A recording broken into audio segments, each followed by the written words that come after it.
different shapes and sizes kind of create different kinds of energy structures. These energy structures can determine your psychological and emotional state.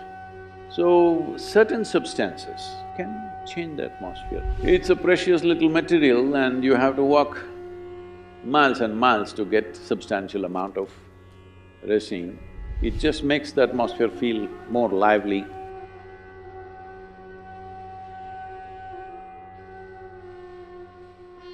This question comes from Ashley in Memphis. Namaskaram Sadhguru. Incense has been used for thousands of years in almost every culture to invoke gods, support meditation, and for healing and medicinal purposes.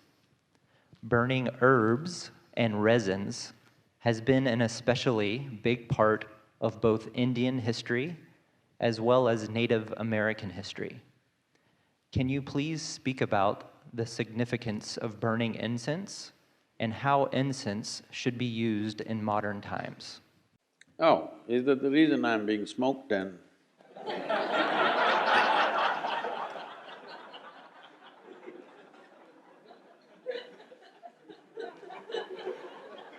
And the question is from Ashley.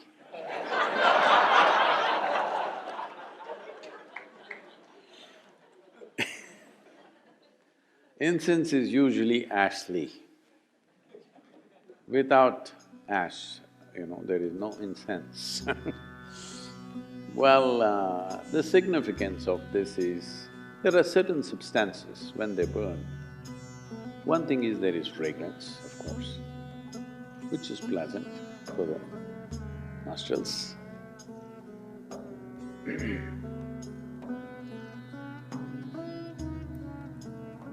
And incense burning is about the atmosphere, not about you. Because different spaces, indoors especially, in different spaces, there are different kinds of… one thing is smells, there's also different kinds of energy structures which will happen. The shape and size of the room will do this. This is why there is such a attention to the shape and size of the room. In Indian culture, there is a whole attention to the shape and size of the room in which you live, because the shape and size of the room in some way, if it is not heavily ventilated, when I say heavily ventilated, from both sides, two walls are open and it's happening, then it feels almost like outdoor. That's different. Most homes are not made this way because they have neighbors, you can't open too many windows too many openings won't work, there is weather, there are many things, all right.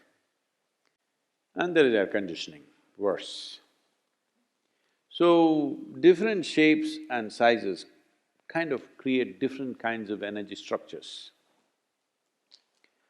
These energy structures can, if they become very strong, can determine your psychological and emotional state, which either can be conducive or can become an impediment in who you want to be. So, certain substances, like sandal in India, there is something called as samrani, which is a very powerful thing, which is used even when people are ill. First thing they do is this, and it is now been found it also kills certain types of bacteria in the air and also on the surfaces. So especially if there is a sick person in the house, samrani everywhere. If they want to do some auspicious event, samrani all over the place. It's a certain kind of resin which a tree drips. Well, in this pursuit of samrani, you will see in the forest there are massive trees.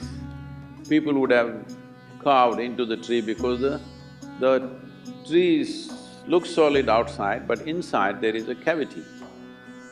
In that cavity, it will be dripping this resin. We do not know, at least I do not know, what is the natural reason why these resins come out.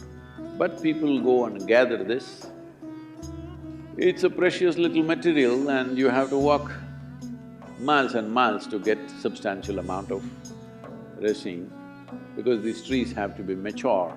That means they must be at least over 30 to 50 years old, otherwise you don't get it. This has a powerful impact on the atmosphere.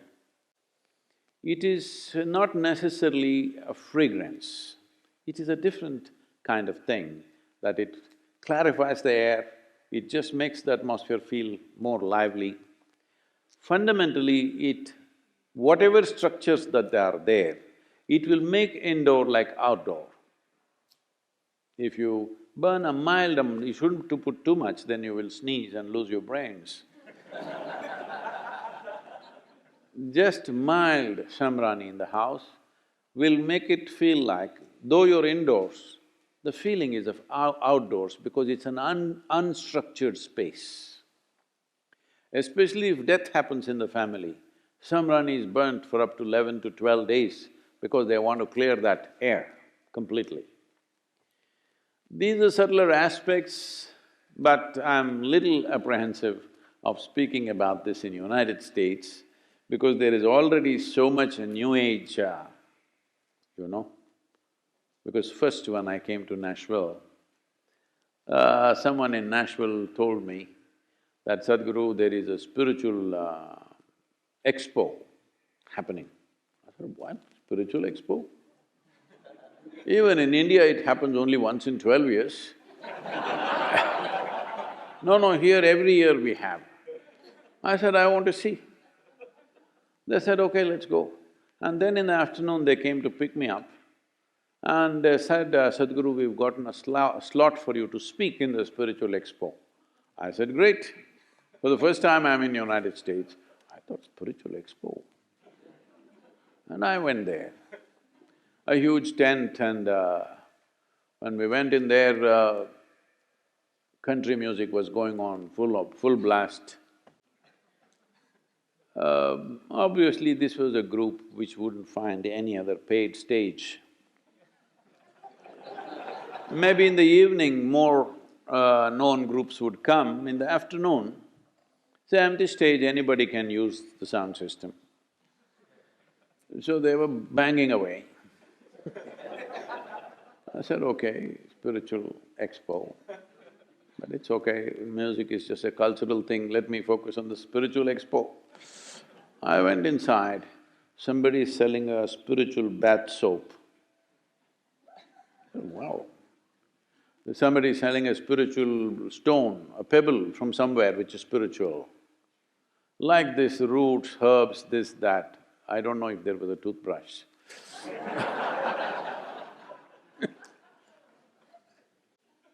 Then I thought, oh, this is like the Indian shandy.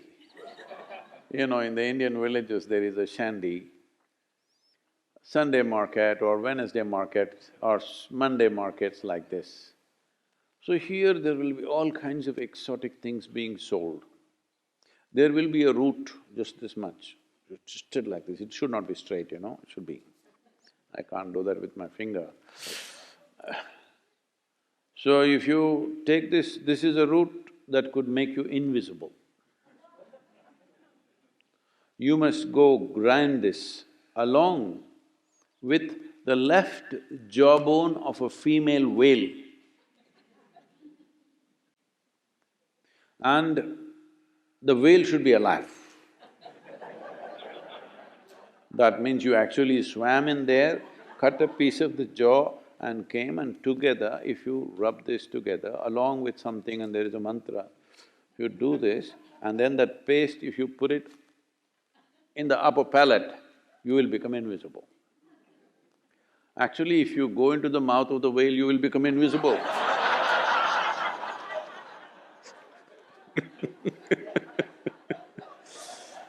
Anyway, then I saw, oh, this is like an Indian shandy. There they were selling all kinds of exotic incense also. Incense has a certain impact, but don't overdo it. Don't think it'll determine your spiritual nature. It can change the atmosphere a little bit. It should not be over certified, it has certain impact. One can use it in a sensible manner, but these days incense is being made with chemical stuff. Best you don't burn those things. It's very, very important before you have enough chemical thing happening on the street, in the industry, in the factory floor that you may be working, wherever, there's enough chemicals floating around. At least within your house, do not burn chemically made incense, because I think that is almost 70% or 80% of what's available in the market today is chemical.